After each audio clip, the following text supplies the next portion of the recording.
Welcome to the News9 Plus Show on the world's first news and current affairs OTT platform, News9 Plus. It's day 46 of the Israel-Hamas war in Gaza. There appears to be some light at the end of a long and dark tunnel. Hamas has confirmed it is in talks with the Israeli government. President Joe Biden too has confirmed this. Of course, we've known some of these talks for some weeks now, but this is the first official confirmation of it.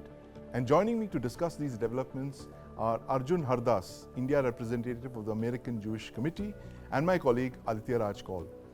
Gentlemen, what's your take on these talks? We've been hearing about it for weeks now, but are we close to a resolution or a temporary ceasefire, Arjun?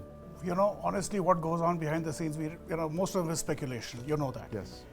What is going to happen is, of course, the question is, even if some kind of a temporary ceasefire, a truce, or whatever you can call it, is going to happen, one of the few things that will be invaluable, sort of unviolable from the Israeli side is that going to be prevention of rearming of the Hamas. Right.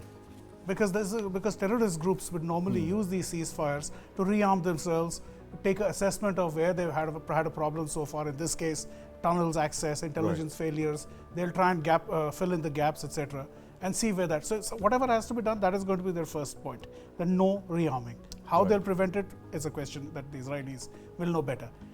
After that, it will have to be beyond a point. See the news that is filtering out, so to say, leaking out, is a certain number of hostages. And in the last few 10 days, a couple of weeks, etc., the unfortunate news that is coming out, not a single hostage that has been recovered so far alive, except for one that just happened recently. Bodies have been found of hostages. So there is no proof of life as yet of those hostages. And they had that unfortunate situation where a baby was born. In captivity, and not even to an Israeli. This is a lady from Thailand, a worker, caregiver. So we don't even know what's going on in that case. So and the numbers that the Hamas is offering is not the total number of 230, 240 hostages. It's much lower, about 50 approximately, and asking for extremely impractical deal pointers such as a 5-day ceasefire, etc., etc. And transfer this, transfer that. Give this. It seems to be as if they seem to be dictating terms, rather than the other way around. So, Aditya, I want to bring you in on this. That the fact that Hamas has chosen this number of 50 to 70 hostages, and not 240, and they're certainly not talking about soldiers. What do you make of this? Hamas not cashing in all their hostage chips at one go? Firstly, there's a hard bargain that's underway, and from both sides, the priority is to gain as much on ground as possible. Until this deal really happens. From the Israeli point of view, they want to get to the hostages as soon as possible. That seems to be the top priority. For Hamas, they want to lead as much destruction on the side of the IDF and keep as many hostages with them for their leverage. And that's why they are suggesting 40 to 50 of the hostages that will be released in the first segment of this kind of a humanitarian pause or a ceasefire. But until then, I predict that the fighting will continue, and there isn't any official statement that has come in. We have heard statements from sources that the media is quoting from Hamas, from Egypt, and from Qatar, but Israel and US haven't really come out to discuss the framework of the ceasefire and what exactly is likely to happen, because as Arjun suggested, there's no proof of life.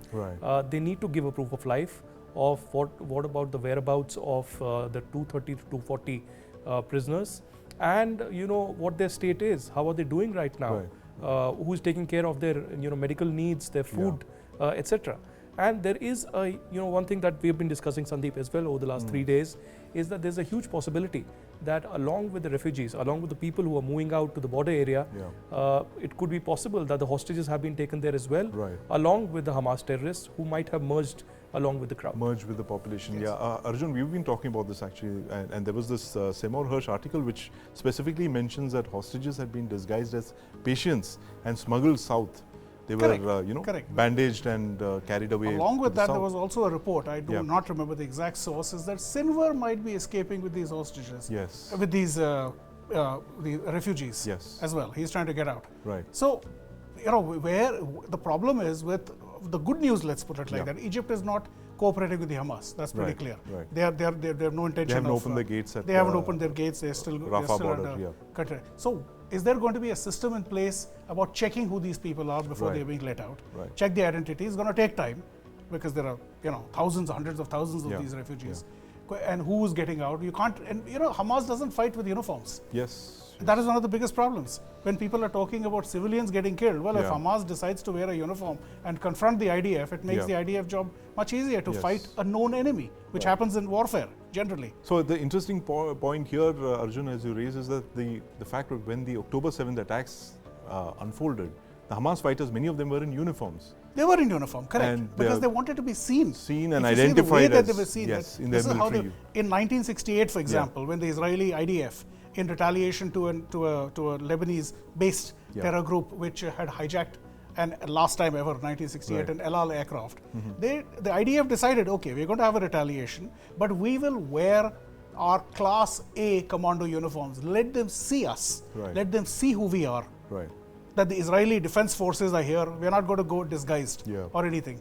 Let them see. There's no comparison, of course, but the idea is to show who it is. So in the Hamas's case, exactly the same thing, although not, like I said, no equivalence of showing who we are. And let's also not forget there are reports that in the wake of these Hamas terrorists coming in, breaking the barriers and coming in, there were a lot of civilians in known uniforms who followed and to try to steal and carry out their own nefarious activities. Civilians from Gaza, or rather non-uniformed civilians from Gaza. So question is, if Hamas has to, if it's as they say they are, the tough guys, the fighters, etc., come and confront the IDF face to face. Prove what you're doing instead of hiding behind women and children as their Arjun, does it appear now increasingly likely, and this is a point that we've been discussing the last couple of days, me and Aditya, the fact that the IDF will now start moving into southern Gaza, which is where they believe a bulk of the hostages are. Do you think it's inevitable? It has to happen. They can't leave it open, obviously. But the idea is not to, because the bulk, okay, once they have said that people have to move to the south, the bulk of the population is there. The population is moving up and down wherever they are being herded by the Hamas first, by the IDF. They don't have a choice in the matter. So the civilians are being herded, then they don't have free will, they can't move on their own, or they're being used as human shields? The initial plan which the IDF had put up when the initial invasion had started was about asking the civilians to move to the south. You know that. At that point, they wanted to cut off, as they have done it, they've cut off Gaza into two, northern and southern Gaza. Gaza City, and where the main headquarters, etc., of the Hamas has been, the hospitals, underground tunnels, etc., is where the IDF has been operating. Once they are finished with this, and they're nowhere finished with it as yet, then they will move to the south, because this is where the mass of the terrorists have been. They've been operating there. Look, they do have intelligence. The Israelis are not stupid in that way. That they know that they're not doing it randomly. They know where these people are. They know what is happening. The hostages are the problem. Where have they been moved? Because if they carry out bombings according to intelligence, according to current intelligence, but what they don't know is where the hostages are being kept. So they can carpet bomb the let's say tunnels and kill the terrorists there, but we don't know if there are hostages being kept there. So they have to be careful about that. In fact, my News9 colleague Neha Khanna spoke with the Israeli government spokesperson Elon Levy on the possibility of this war entering southern Gaza. Let's listen to what he had to say. You know, it's a reminder of one of the reasons why in this war we have to destroy Hamas. We have to remove Hamas from power, because it wasn't just the October 7th massacre. It wasn't just that brutal, sadistic massacre of 1,200 people on October 7th. It has been nearly 20 years that Hamas has been terrorizing the people of Israel with rocket fire whenever they want, pressing a button and sending millions of Israelis into rocket shelter. And it's that reign of terror that we're going to end. Well, that has got to be scary, and we're glad that you're safe. 10,000 rockets have been fired at Tel Aviv since the 7th of October. Typically, at the whole of Israel from Gaza. At all of Israel. Typically, how often does this happen in a single day when you have to run into a bomb shelter? There have been days where we've had to run a few times into bomb shelters. At the moment, because the Israeli army has taken over Gaza City, we've pushed the Palestinian terrorists south in the Gaza Strip, and that means that most of their 75-kilometer rockets, Tel Aviv is no longer in range. But we know that they've spent years preparing for this war. with so much Iranian money that has been poured into Hamas's war machine instead of civilian needs inside Gaza. So they're prepared, and they have very long-range rockets that can be fired at us at any hour they want. And that's what we're determined to end, so that they can terrorize our people no longer. You know, in every round of conflict with Hamas, Israel says there is no country in the world that would tolerate terrorists being able to fire rockets at its cities. And every conflict ends with a ceasefire, and then 6 months later, a year later, Hamas starts shooting rockets. No, enough is enough. This time it ends. This time the war will end with Hamas and the Gaza Strip no longer able to pose a security threat to the people of Israel. So strong words from the Israeli government spokesperson there, Aditya. They're not turning back on the clock. They're not going back to what the situation was like pre-October 7th. So break it down for us, Aditya, what you just heard. Is this going to be the official line that the government of Israel is hell-bent on demolishing Hamas? Absolutely. I mean, no two words about it.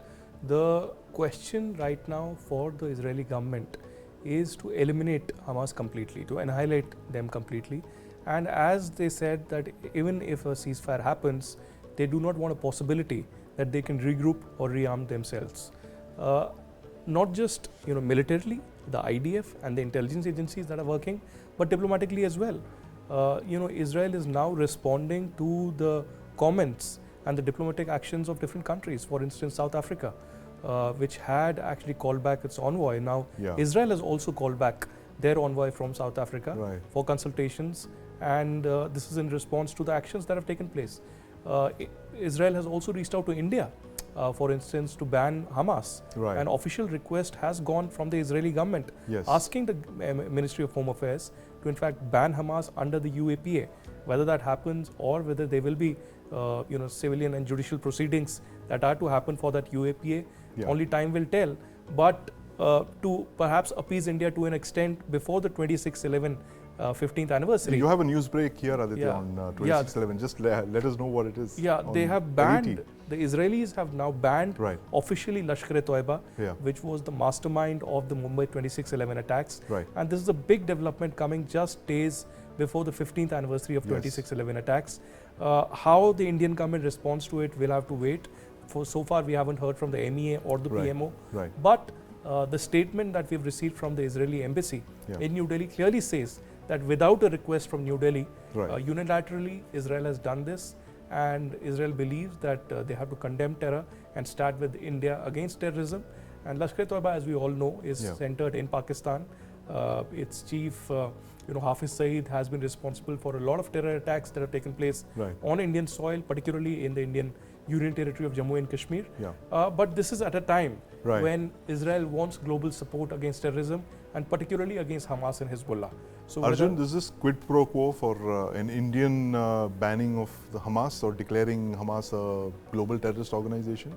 It seems like this, but in view of what's happening in the last month or so. But I did know a little bit in advance about a month and a half, 2 months ago, that there was a plan. Of course, the plan was that it had to go through the cabinet, and would the government of Israel be persuaded, etc. That was not yet known. So this is pre-October 7th? This is pre-October 7th. That they did know that this was a plan, they wanted to do this.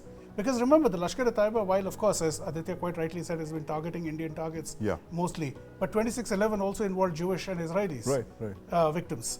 It's possibly the first time outside of J&K that Israelis have been targeted by a Pak non-state actor. Well, Aditya would know better, but I don't know what form they were in 1995 when Israelis were... the Al-Faran abduction?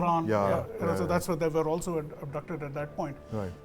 But the question here is, it's not a question of, even if it is a quid pro quo, it's something that has to be done. These are terrorist groups. They have made it's not that they're attacking, Lashkar is attacking India and saying that we're not going to target the Israelis or anything like that. There's no such thing. There is the whole concept what the Indian government has been pushing for a long time, as you know, is a terrorist group is a terrorist group. There are no good terrorists and there are no bad terrorists in that sense. There's no separation. Terrorist is terrorist. So if the Lashkar has to be banned, good. It's for their own good as well. Even for Israel, it's good that they're banned. So it's interesting, Aditya, that we've actually seen in this conflict a whole lot of non-state actors being activated, and it's almost bizarre the kind of way the Houthis have captured a merchant ship headed to India in the Red Sea, and I put together this explainer on the implications of that and the fact that non-state actors have literally been borrowing from state actor playbooks to carry out an operation like this. Let's watch. The Houthis are Iran-backed non-state actors controlling parts of northern Yemen. On the 19th of November, they captured a Bahamas-registered cargo ship, the Galaxy Leader. The group says they did this because the ship was owned by an Israeli citizen. The Houthis uploaded a video of their operation on social media. Let's see to understand why this was no ordinary operation. Here you see a Houthi speedboat spotting the Galaxy Leader. The vessel is in the Red Sea somewhere off Saudi Arabia, headed for Pipavav port in Gujarat. This is a Russian-built Mi-17 helicopter. It's approaching the ship from the stern. An Mi-17 can carry about 24 troops. It weighs about 11 tons. And the ship is cruising at a speed of around 18 knots. That winch-only part that you see of the ship, that's a part where helicopters can hover over but not land. It can use its winch to rescue people. The helicopter heads further down to a part of the deck where he can actually land. Now, here you see the Houthi party exiting the helicopter. The helicopter flies off. It's an 11-ton machine. It takes considerable skill to land a helicopter of this size on a ship, on a moving ship of this nature. The boarding party now takes cover and approaches the ship's forward part, the forecastle. They enter the ship's bridge from where the ship is steered. They overpower the ship's crew. You can see them. There's a crew of around 25 people on this ship. That's the ship's cargo hold. This is meant to hold passenger cars, literally thousands of passenger cars. But this hold is empty, which means that this ship was on its way to pick up cargo from Pipavav port and transport it elsewhere. And here you see the reason why the Houthis used a helicopter to assault this ship. The ship's high freeboard, it's more than 10 meters, 15 meters off the water, which means it's almost impossible for a speedboat to assault this ship from the waterline, which means they needed a helicopter to assault the ship and to capture it because of this large freeboard. And then you see the Houthi speedboats escorting this ship to Hodeidah, which is a Houthi-controlled port in northern Yemen. Now, the Galaxy Leader is a massive ship. It's 189 meters long. It's longer than the Indian Navy's Delhi-class destroyers, which are the largest principal surface combatants of the Indian Navy. The Galaxy Leader displaces over 48,000 tons, which is more than the displacement of the Indian Navy's largest ship, the aircraft carrier, the INS Vikrant. It's possibly one of the largest vessels to be hijacked in recent times. Now, this is clearly no ragtag militia or Somali pirates taking over a vessel. Now, what you just saw was a classic VBSS operation. Now, a VBSS operation is a visit, board, search and seizure operation. This is the kind that state actors normally do, law enforcement agencies and even India's marine commandos use VBSS to intercept vessels. And it takes exceptional training to mount a Heliborne operation to target a moving ship out at sea, commandeer it and bring it back to one of your own ports. Now, the Houthis clearly have access to vessel ownership, ship manifests, but also the ability to target individual ships and hold them hostage. Now, they've flexed their sea denial capabilities in the past. The Houthis have hijacked ships belonging to the Saudi-led coalition, which they've been fighting since 2015.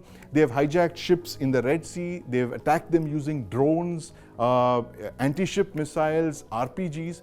But this is the first such vessel hijack during Israel's war.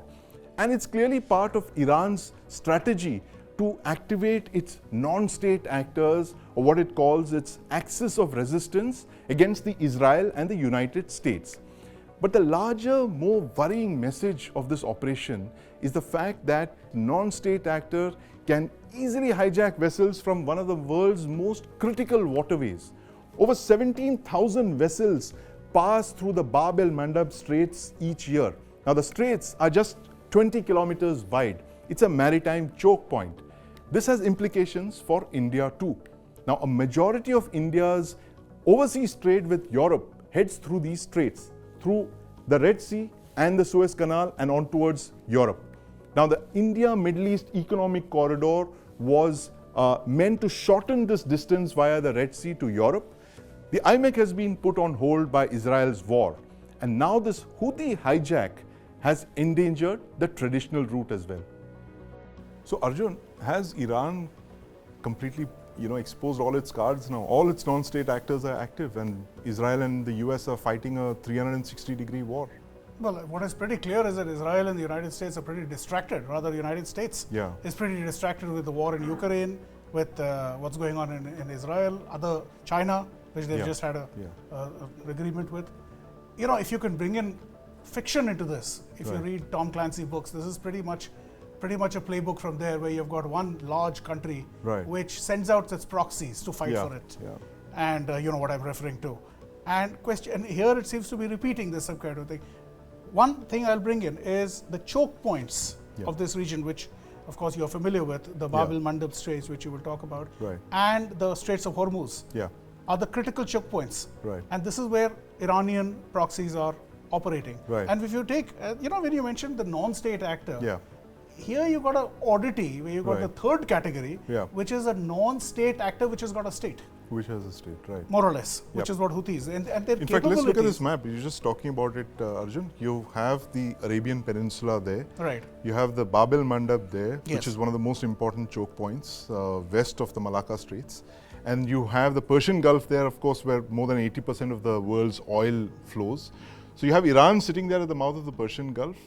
You have Iranian-backed Houthis there at the Bab el-Mandeb, which is another important thing for us, especially because of all our European trade flows there. And of course, you have Hezbollah there in Lebanon with access to the Mediterranean Sea. And not just that, but with the Hezbollah, literally southern Lebanon, which Hezbollah controls, how far is that from Haifa port itself? Hardly, 100 kilometers plus? at best. So there are the three choke points, and not very far from Egypt either, the Suez Canal. So this is where they are, and they are testing the waters right now to see where they will be pushed back, and this is a distraction, a massive distraction. Now, also when you spoke about when you spoke about this, when you showed your story about the capture, the hijacking of the ship. Of course, the whole thing was that it's partially owned by an Israeli. There are no Israelis on board this ship at all. But also, let's also consider, as you said, non-state actor. But remember, these are the guys who fired a rocket, not just drones to on ballistic missile all the way to Israel. And if it was not intercepted by the American fleet, God knows where it would have reached. Absolutely. So this is not. I wouldn't just brush them off as saying non-state actor or somebody who's got, let's say, rubber bands or something like that. This is serious equipment which they're operating. Non-state actors with state-like equipment and capabilities. Well, Pakistan is a known example of that, where the Lashkar gets all the assistance from the Pakistan armed forces. So it's not a state actor which gets a non-state actor which gets its support from a state.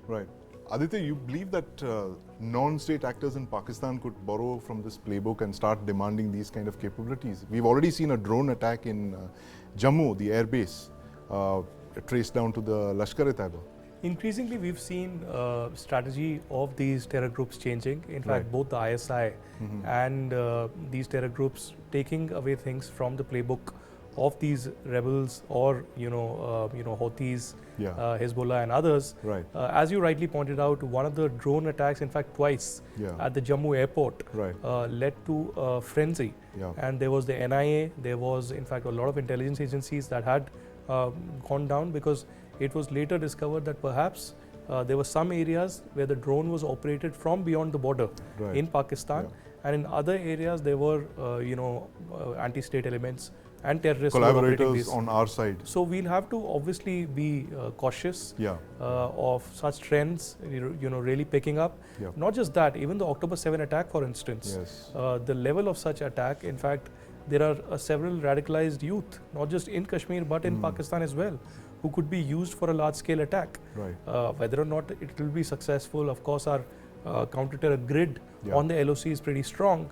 But still, such an eventuality can happen at any moment. But one thing that we've also realized after Pulwama, after Balakot, is that Pakistan also is thinking twice before acting in any such manner, because there are global reactions and consequences for Pakistan not just political but in economic in nature. Right. The FATF pressure, the UN embarrassment, and the diplomatic pressure globally has led to an economic crisis in Pakistan as well. So I wouldn't actually say that these guys will operate the same way, but of course they will take lessons and some of the technology that is used by Iran and its proxies in the region. Yeah, that's always the worry, isn't it? Now, skill sets like capturing a moving vessel with a helicopter are not easily acquired. It takes years of training to carry out an operation of this kind. So, joining us today is Commodore Shiv Tiwari, a former Marine commando. I'd like to welcome him on the News9 Plus Show. Commodore Tiwari, welcome to the News9 Plus Show. Thank you, Sandeep. Thank you so much. Doing me the honor of inviting me to your show. Could you describe to us the significance of what we just saw there? Is this the first time that a non-state actor has carried out a VBSS, visit, board, siege, search and seize operation on a merchant ship? Yeah, Sandeep, coming from a maritime special operations background, firstly, I want to just, before we come to that, like to highlight, to say that, people like us can say that we saw it coming. Right. Basically because, the difference between land and the maritime space is something which we need to understand. Right. Our comfort zones lie on land. We are land lovers. Yes. And, we tend to sort of avoid what is not comfortable to us, that is the maritime space. Yeah. But the complexities there are enormous. Yeah. And what is finally warfighting? Warfighting is about, getting the adversary unaware, getting, him out of his comfort zones, and carrying out an operation at the least cost. Right. So, I would say that this was a classic exploitation of the sea to initiate an operation where you could, attract media attention and get the world to sort of, hear you out. Right. So to follow it up, when you say VBSS, so VBSS basically is visit, board, search and siege operations, which carried out by patrolling forces of a particular country. Yeah. A lot of activities happen at sea, from drug trafficking to human trafficking, arms smuggling. Right. Of course, reaching out to maritime terrorism. So basically, I would classify this as a classic offensive boarding operations. Right. And commandeering a ship. Right. Piracy, basically, to put it in simple terms. Yeah. Well, piracy by definition of IMO may have a little difference as compared to maritime terrorism. So here is where we need to sort of, when you were mentioning non-state actors, what I like to also flag here is that a question to all of us is that, is the line between state and non-state actors really diminishing, right? Where do you draw this line? Right. And like you rightly pointed out, capabilities to do such an operation are not run-of-the-mill capabilities. Yes. What we saw today, firstly, you need assets, you need skills, you need training, you need to have a tactical understanding, you need, air crew which is qualified to land helicopters on moving ships. You need specially Heliborne trained special forces type of training. You need planning, you need rehearsals. So is it just that, overnight you can get something like this? Those operators, Commodore Tiwari, that you saw, I mean, did it occur to you that they would have probably rehearsed this several times over, the confidence with which they were moving around on the deck and, disembarking from the helicopter? Did they strike you as trained operators? 100%. I would absolutely support that in saying that you do not just take off from a helipad and then just land on a ship and then carry out this operation. It requires a lot of training and rehearsals before you can achieve that. And that's where comes the question of state and non-state capabilities today, which are kind of merging. So it's open to us to discuss and debate as to how these have been acquired. Right. And another interesting fact is that all of us know that recently, even the senior Houthi leadership had threatened that they will undertake an operation like this. So that means when you threaten, of your capabilities, right? Right. And if you know that you have this capability and can conduct an operation like that, it's only when you come out and say that we can do something like that or threaten.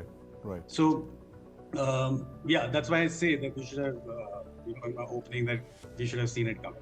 Yeah, absolutely. And in fact, the Houthis have been carrying out such attacks against the Saudi coalition over the last couple of years, using drones and suicide boats and such things as we've seen. But Komro Tiwari, what is the import for a country like India, which is distant, which is removed from this battleground, but is affected by it because a majority of our commerce, our sea lanes of communication, it's a Bab el Mandab, is very, very important to our traffic that flows to Europe. How do we respond to a situation like this? Interesting fact about Bab al Mandab is, by the very name in Arabic means gates of tears. Right. The area is, of course, that name came because of erstwhile seafarers had a great challenge in navigation, navigating through those straits. And that's why the gates of tears. Right. But what I wanted to just put across is saying that is that space, which is very strategic to all of us, especially India, going to be exploited, and new connotation of gates of tears for all the maritime forces in terms of now security and not navigation. Right. So having said that, yes, India has a very, very legitimate and a very critical sort of strategic interest in that area. And this is well known to all of us here. And I'm certain the Indian Navy has its plans in place, it has its capabilities in place, its contingencies and SOPs in place. So as and when anything is required, we need to address it. I'm sure we have the full capability to take on operations here. Right. So again, states are signatories to various international conventions, and therefore that gives an overarching sort of umbrella to operate within. Whilst when we talk about non-state actors or groups like the Houthis, when you're not signatory to any of these conventions, then any soft target, as was chosen in this case, becomes a legitimate target for whatever you would like to do. And the implications of maritime operations of this nature, of the kind that we've seen with the capability that was deployed, it's important to also note that, the maritime space where the flagship may be of a different country, the ownership may be of a different country, the crew may be of a variety of countries. A small incident like this, a soft target like this, can have immense ramifications globally, and also we need to look at the escalatory profile of an operation like this. Right. So in the overall context of this, it's a very interesting operation which they have undertaken, I would say, and especially like you pointed out earlier, the use of Heliborne forces. That's, to the best of my knowledge, I think it's a new one. That's a new one, and that adds to the problems of the gates of tears, as you so correctly mentioned. Commodore Tiwari, thank you very much for your insights. Arjun, Aditya, great speaking with you as always. From one trouble spot, we move on to another. This one is on India's borders. Myanmar's military junta is facing the combined assault of the Brotherhood Alliance, an alliance comprising rebel factions in Myanmar. These rebels have launched what they're calling Operation 1027 to overthrow the junta. News9 Plus's Deepak Badana has this story on this brewing crisis. On October 27, 2023, the world awakened to a new crisis. A new turn in a 70-year-old civil war. One that has grave implications not just for India, but also regional stability in Southeast Asia. Today, News9 looks at the mayhem in Myanmar.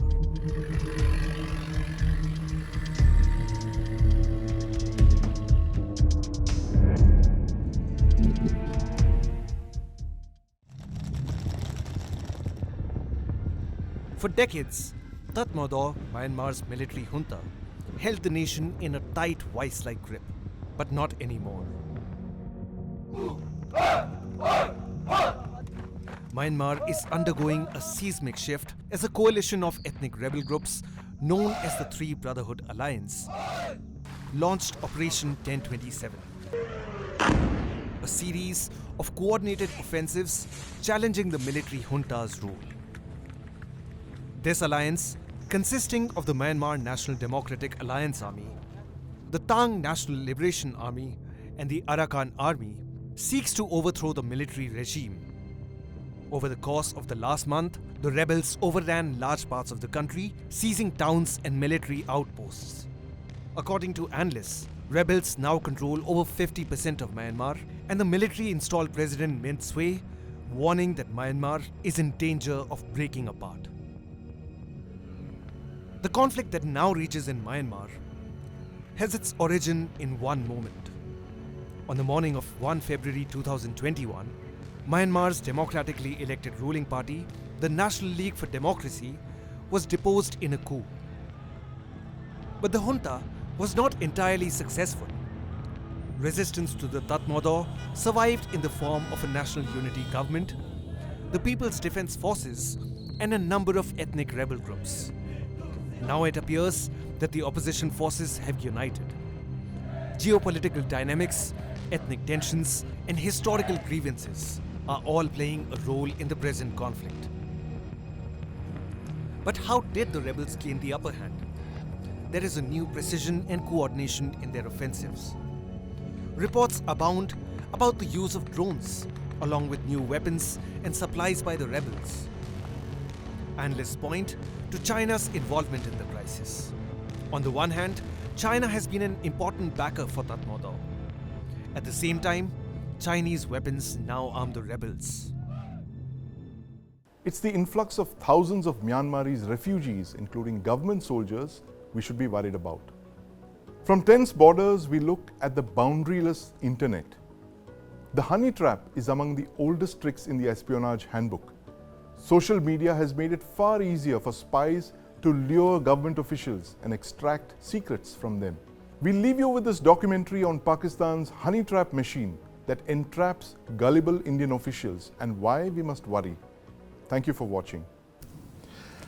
I recently received a friend request from Mahira Sharma. Now, we seem to have a lot of friends in common on social media, particularly from the military veterans community. But something about her didn't quite add up. So we decided to investigate.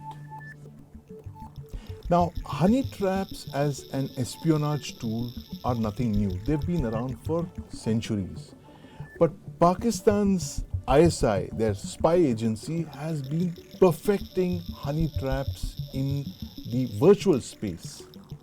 Our story takes you inside Pakistan's honey trap machine.